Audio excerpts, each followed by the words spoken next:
I'm delighted to introduce Pete Young from Rolls-Royce. He's someone very special because he's going to be sharing his own personal story about some of the challenges that he faced. He's held lots of exciting and demanding engineering roles within Rolls-Royce since leaving university 15 years ago. But through a wider lens, he's actually suffered with a debilitating physical condition, has had time off work with stress, and dealt with personal loss as well during the same period of time. And through these ups and downs, he's become increasingly passionate about the importance of emotional intelligence in the workplace, well-being and mental health. So I think you're going to find him really inspiring, and I'm delighted to introduce him now. So thank you so much, Pete.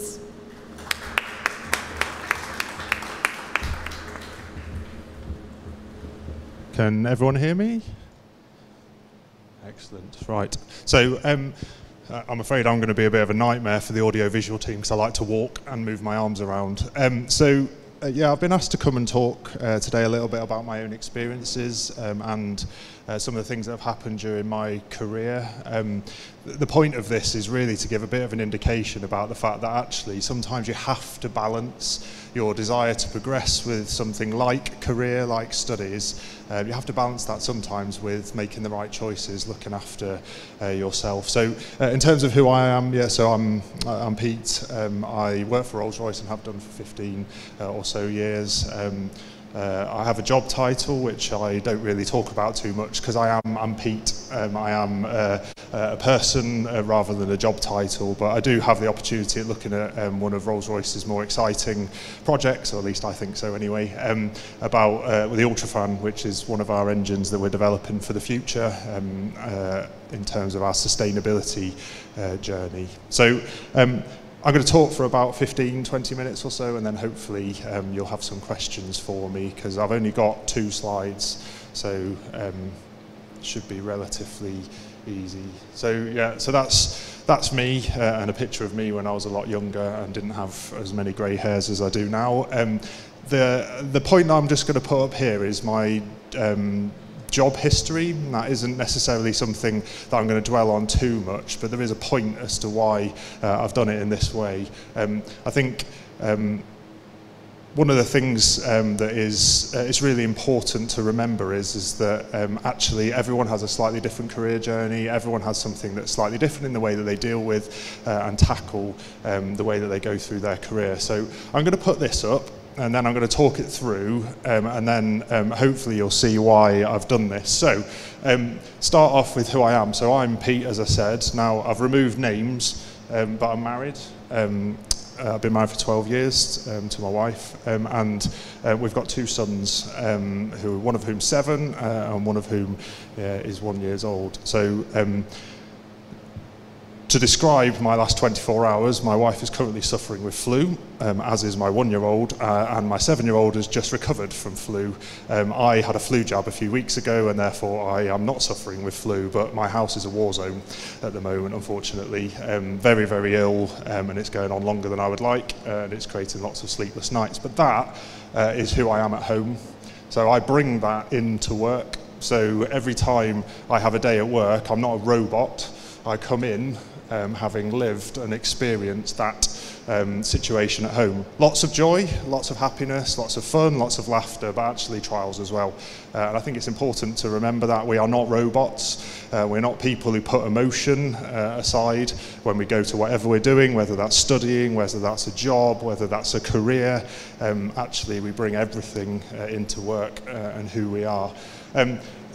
Again, I'm not going to spend ages going over this because there is a reason why it looks like I'm blowing my own trumpet, but I'm not. I'll come on to that in a moment. So the things that I've done, teams across the world, reasonably large teams. I've had the privilege of being able to go and see places around the world, talking to airline customers, etc. I've been involved in lots of stuff that's quite interesting for me.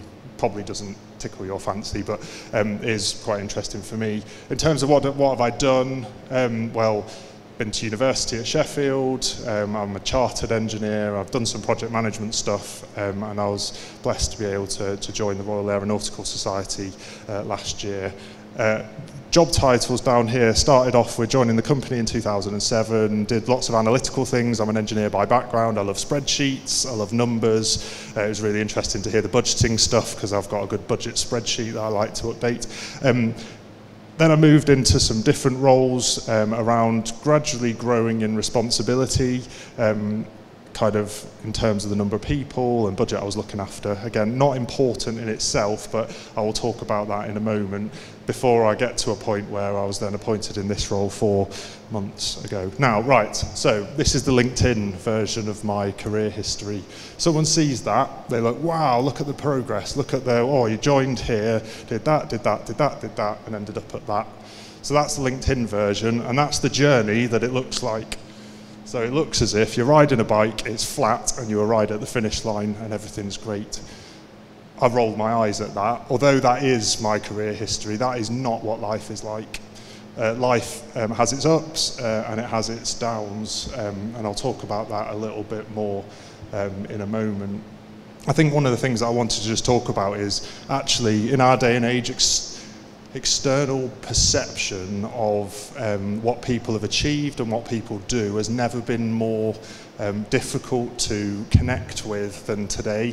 So Facebook, I'm on Facebook, but actually I go on there and I see a lot of things that I find not particularly helpful, if I'm honest. It's a very positive outlook on stuff that's going on. You're like, oh, I wish I could do that, or why haven't I been able to do it? Or I go on LinkedIn and go, oh, that person's got a great job. I really enjoy looking at that. But it doesn't talk about the things that are going on besides that. So I think it's a real issue, comparison.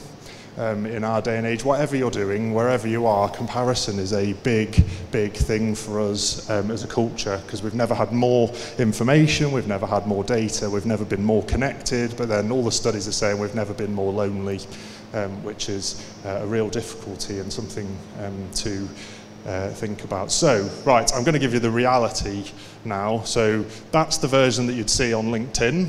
This is the reality of what life has been like for me over the last few years. So actually, the reality of life is you start a journey over here, you go through an awful lot of different things, and you end up at the finish line, but it is not like that. It is much more like this. So in terms of things that have happened for me, first day at work, I'd moved to a place that I didn't know anybody, and started work at Rolls-Royce, had a great welcome from the people there, but I didn't enjoy it at all. It was a big culture shock to go there, and to be honest, after the first week or two, I was like, oh, is this really for me? Is it really something that I want to be doing for the rest of my life? I always tell this anecdotally. The first day I sat down at my desk, a particularly cynical person sat next to me, said, get used to it, you'll be here for the next 48 years, which wasn't a particularly helpful thing to say to someone who's quite bright. But it was a joke, and I took it as a joke. So then go through a few years and you get to this stage. So after 2 or 3 years working in Rolls-Royce, I had a pretty significant illness, kind of sinusitis, chest infection, etc. And I ended up going to a point where I couldn't understand why, but I was extremely tired all the time. For someone who'd been heavily involved in an awful lot of things in terms of sport and activity, etc., and I ended up being diagnosed with chronic fatigue syndrome. Not something that particularly people are familiar with. There's no cure to it. It's a chronic disease which you can expect to live with. It's sometimes called ME. If you were to look at the symptoms of long COVID, very similar in terms of the impact that it has on the body. That made me bedbound for quite a period of time. So I would work and I'd just about scrape through that, and then I'd go home and I'd be able to stay awake for a little while and end up having to just lie down and go to bed. So that was a dip. A big dip. I still live with the consequences of that issue today, but I've learned to manage it. So I then had a big kind of up where your first child arrived a few years ago, and that was great, loved that, becoming a father.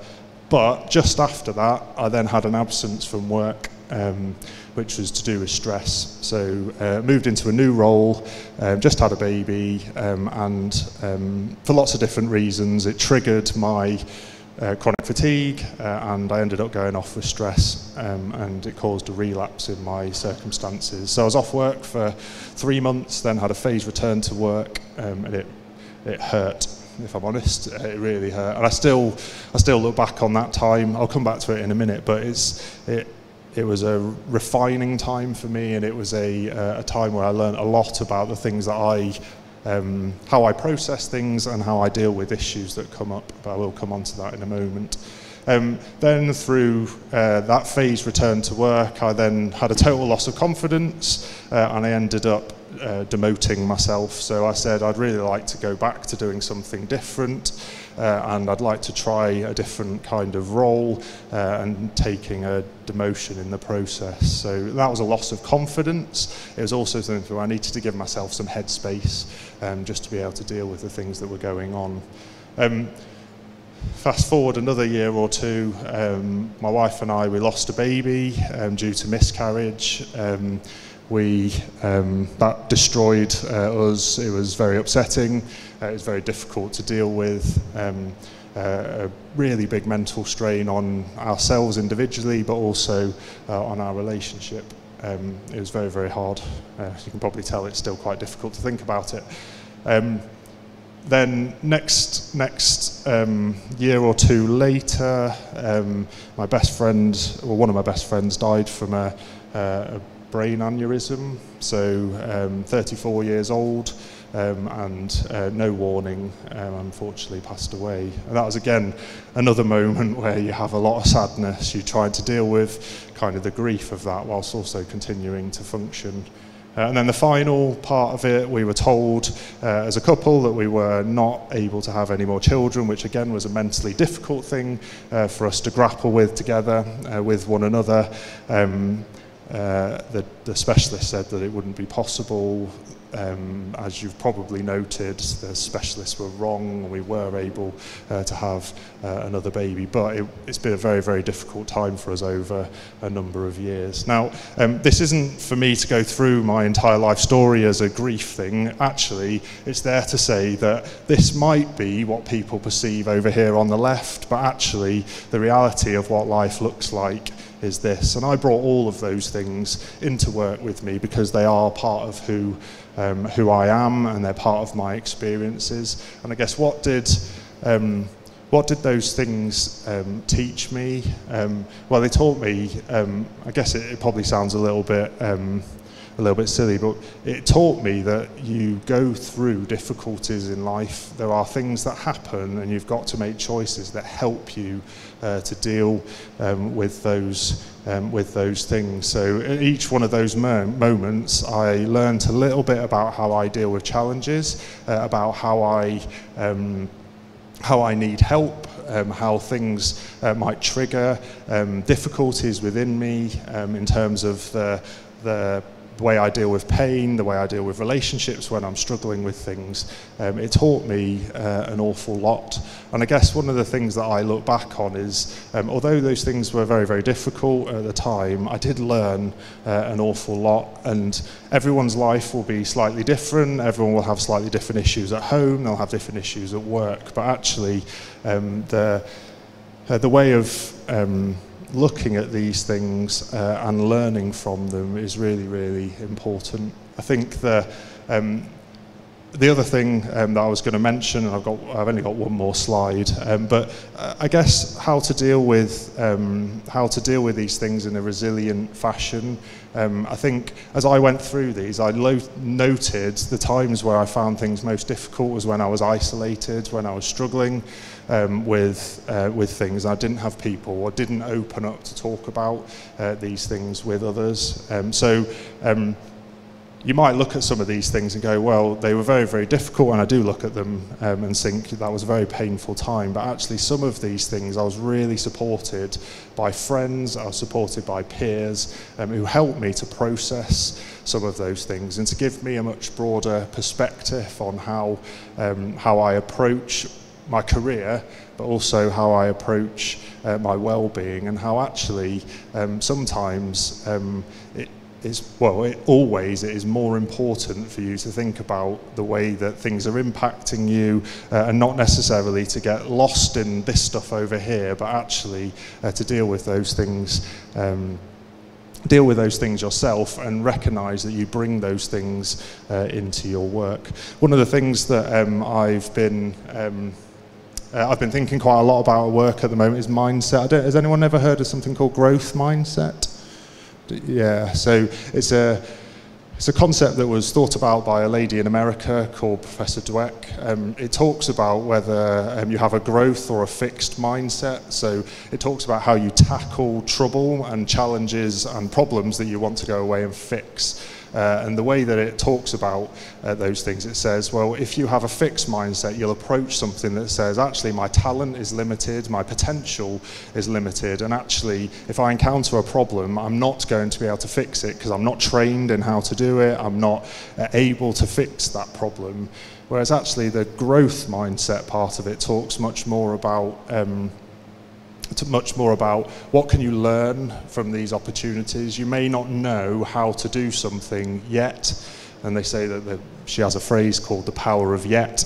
And actually, as you go through a journey, as you go through these dips, and they will come, it's unreasonable to expect them not to come. It's then how do you approach those, and actually thinking about it as a journey, that you'll know more by the end of that journey, and you'll be a different person, you'll have learnt some things about yourself, and you'll also have learnt more about how you deal with those things, and you'll be better at what you do.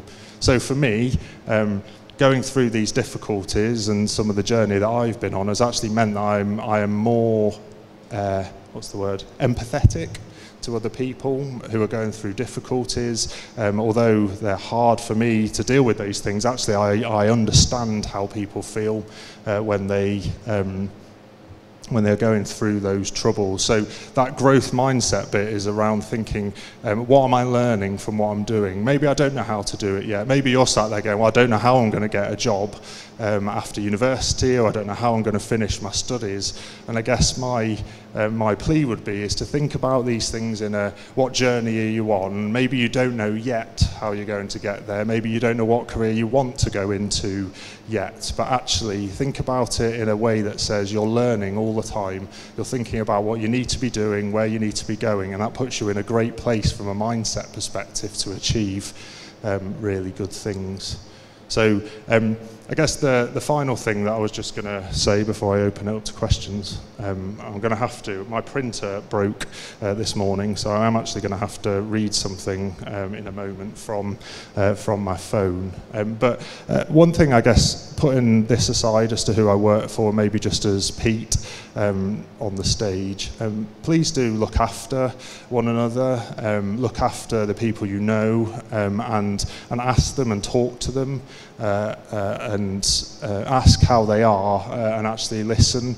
I think we've just been talking at the back about the fact there is a real need for us to talk more to one another about some of the difficulties and the trials we face, and Rolls-Royce has gone through a journey on that. It is a lot better than it once was, and we're all learning as part of that journey as to how to deal with the fact that we bring our whole selves into work rather than just being kind of an employee or someone who is there to do a job. Actually, we're a family who want to look after each other in the right way. Now, I'm going to have to do something which is highly unprofessional, but I'm just going to have to Google something. So bear with me, it's just lost it.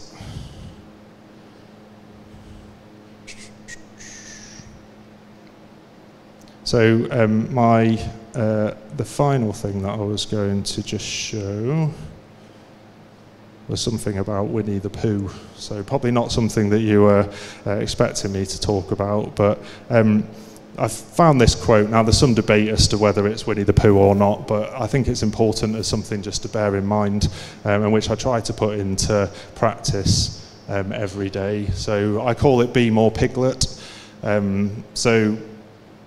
This is the quote. It says, "Today was a difficult day," said Pooh. There was a pause. "Do you want to talk about it?" asked Piglet. "No," said Pooh after a bit. "No, I don't think I do." "That's okay," said Piglet, and he came and sat beside his friend. "What are you doing?" asked Pooh. "Nothing really," said Piglet. "Only I know what difficult days are like. I quite often don't feel like talking about it on my difficult days either. But goodness," continued Piglet, "difficult days are so much easier when you know you've got someone there for you, and I'll always be here for you, Pooh." And as Pooh sat there, working through in his head his difficult day, while the solid, reliable Piglet sat next to him, quietly swinging his little legs, he thought that his best friend had never been more right. I think that's something that I would love for more people to do that, to be more Piglet, to sit with people, to talk with one another and to share these things, and maybe not compare quite as much as we maybe do and we're inclined to do, and actually be more supportive of one another as we go on this journey, whether that's through studies, whether that's into your early career or into your career and family life.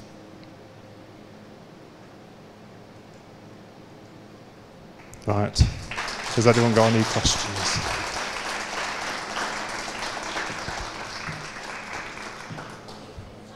So I was waiting for my phone. It's absolutely beautiful, really beautiful. Thank you so much for being so open, so honest, and talking about such difficult things in your life. I really appreciate that. I think a lot of people in the audience watching will also appreciate that, because like you say, we all encounter different struggles and different challenges, and the more we know that other people are facing whatever challenge they have, the more we can, like you say, share and talk about it and support each other to get through sometimes life, which is really, really difficult. So thank you so much. And I love Winnie the Pooh. And I think there's so much wisdom in so many children's stories, so many simple messages that seem simple but actually are the most powerful. So thank you so much. I'd love to, if you don't mind, I'd love to open up the floor to questions, if that's okay. Yeah, so anyone who's got a question for Pete, we've got a question at the back. Yeah, thank you. Just wait for the microphone.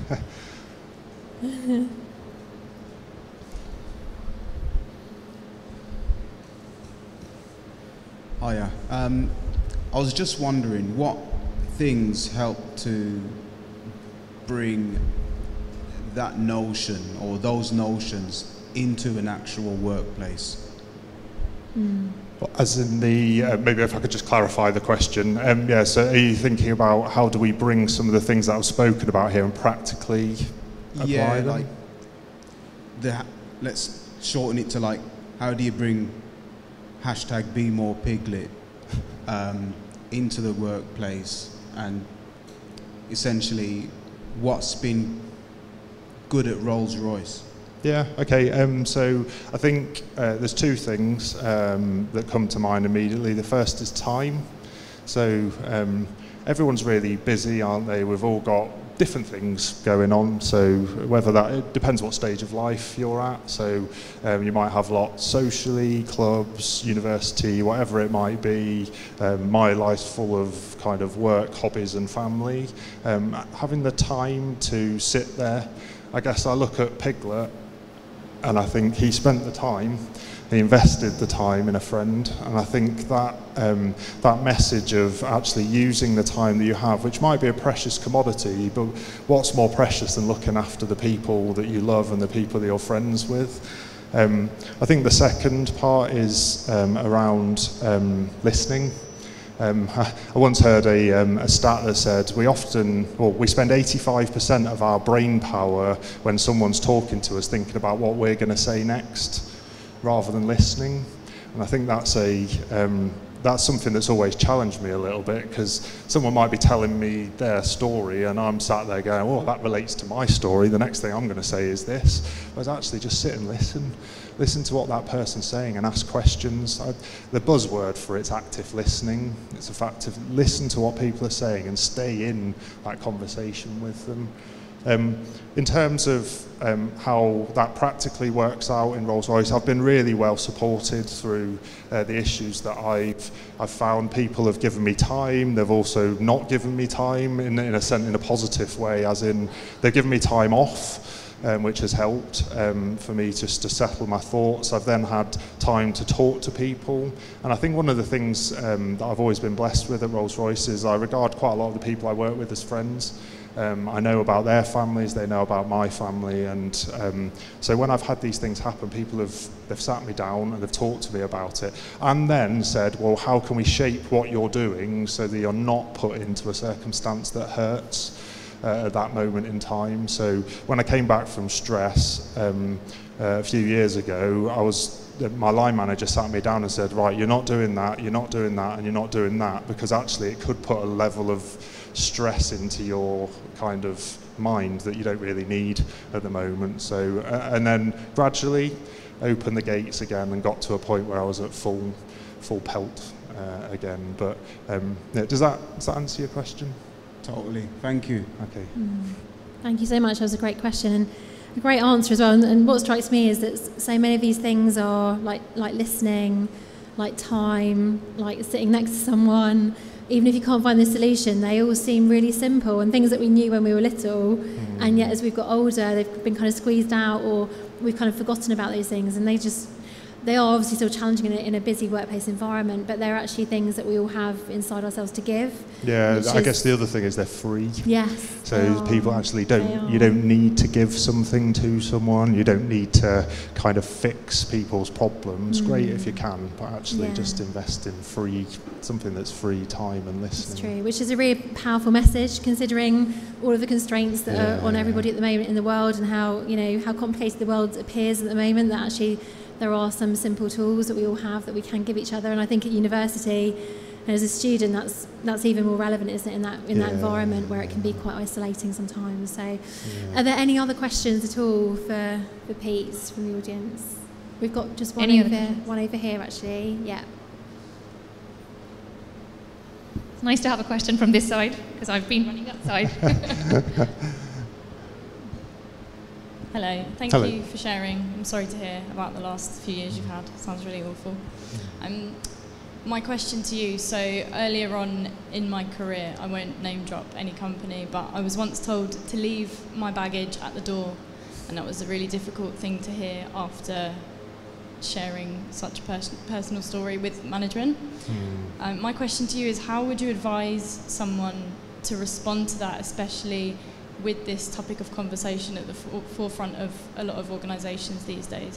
And also on the back of that, how would you advise someone to sort of rethink that statement? Well, thank you for sharing, first of all. It hurts when I hear people say stuff like that, because as you can probably tell from what I've just been talking about, I passionately do not believe in that statement whatsoever. So yeah, I'm sorry that kind of happened. I guess are you thinking about it from a person who's sharing the issue, and then how would I respond to that, maybe as someone to support? Yeah, I think a bit of both. Obviously, it's really difficult to hear that, and I hope that no one here ever has to hear that. But if they do, obviously, it's a real grey area. Do I then be transparent with my employers? Can people come forward with that kind of thing? Okay. It's a very difficult conversation if that's happened. I guess the way that I would frame it, and I don't want to walk past the fact that someone shouldn't say that to you, but I guess my answer would be is, can you shape that in a way or phrase it in a way that shows the impact that it's having on your ability to be able to do the things that you love doing, and the work that you're doing for the company. So to me, Rolls-Royce has spent an awful lot of time looking at how does it engage employees, and everything says that someone engaged, if they feel they belong, then they're going to be better for the business, but also they're going to be healthier, more vitality in the team, and you'll be able to do much more resilience as a team as well. So to me, I guess it's approaching that with something that says, can you phrase it in a way that brings the people to see the fact that actually it's beneficial for everybody if that works. Now, I've never had the experience of that happening, so I don't want to appear as if I'm being trite about it, but I think The other thing is, I think you've got to persevere a little bit, actually, and there's a lot of ignorance still. I guess if, I was saying to someone earlier, when I left university, there was no conversation at all about mental health, like nothing. Well-being wasn't really something that was talked about at all, and I think there's still a lot of work that's got to be done to encourage people to share, and then the first time someone shares, people have a bit of a reaction to it, but then actually maybe you can help that person to understand the impact that it has. That's going to take resilience though, and if you're going through a difficult phase elsewhere, I can definitely see how that would be hard. So I guess it's painting it and showing it how it can be beneficial to the person you're talking to, but actually explain why it's having an effect on you, and actually persevere with it and try to educate people. Use data. Like, there's so much stuff on the internet and elsewhere that says, well, actually, people going through difficulties find it really hard to operate in a business environment. So actually helping them, making them feel safe. We talk a little bit about something called psychological safety at work, actually, so that people feel like they can talk about things, they can fail. That's okay as well, and actually the rebounding from those things will make people more able to do what they're doing. I don't know whether I'm answering your question here. I feel like I'm rambling. The second part, I guess, in terms of how people, from a management perspective, the first thing that I ask is, how can I help? Because sometimes people say, I'm just telling you. I don't want to know. I don't want anyone else to know. I just want someone to know that something's going on at home or whatever it might be. And then once people have said that, I can say, how can I help? Either I will talk to people who they work with and share if they want them to know, or actually I will just shape what they're doing so that they're in a position where they're able to. I think there's something about breathing space, isn't there? Sometimes you need a bit of space, and like I said before, my line manager took stuff out of my day job so that I had the space to breathe a little bit, and I think that's really important. I think Rolls-Royce talks a little bit about things called servant-hearted leadership and inverting the pyramid. I do not get anything done as far as I'm concerned. The people who get stuff done is the team, and therefore my job is to help the team to do better. And as I said before, I passionately believe that includes helping them to be well in the mind and the body. Thank you so much, Pete. Thank you for the question as well. Thank you for sharing. Great. I just want to say thank you ever so much. That was absolutely beautiful, really inspiring, and thank you for sharing. And please give Pete a round of applause again. Thank you so much.